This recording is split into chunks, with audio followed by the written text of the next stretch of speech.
নমস্কার সবাইকে। আজ আপনাদের জন্য নিয়ে এলাম জিভে জল আনা এক রেসিপি। টক দই আর সর্ষে জিরে বাটায় চিংড়ি মাছ দিয়ে কচুরলতি। প্রথমে কড়াইতে খাঁটি সর্ষের তেল গরম করে তাতে কালো জিরা ফোড়ন দিয়ে দেব।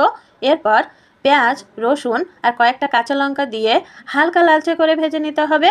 পেঁয়াজ রসুন ভাজা হয়ে গেলে এর মধ্যে দিয়ে দিচ্ছি লবণ, হলুদ গুঁড়ো, লঙ্কা গুঁড়ো আর ধনে গুঁড়ো। মশলাটা সামান্য কষিয়ে নিয়ে এবার দিয়ে দিচ্ছি পরিষ্কার করে রাখা তাজা চিংড়ি মাছ। চিংড়ি মাছটা মশলার সাথে একটু কষিয়ে নিয়ে এতে দিয়ে দেব ফেটানো টক দই।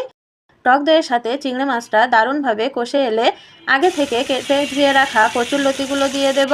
এবার লতিটা মশলার সাথে খুব ভালো করে কষিয়ে নিতে হবে। কষানো হয়ে গেলে লতি সেদ্ধ হওয়ার জন্য দিয়ে দিচ্ছি পরিমাণ মতো জল। এখন উপর থেকে জিরে আর সর্ষে বাটা দিয়ে সামান্য পরিমাণ চিনি ছিটিয়ে হালকা নেড়ে চেড়ে নামিয়ে নেব। ব্যাস, তৈরি হয়ে গেল গরম ভাতে খাওয়ার মতো অসাধারণ স্বাদের কচুরলতি চিংড়ি। রেসিপিটি কেমন লাগলো অবশ্যই জানাবেন। ধন্যবাদ।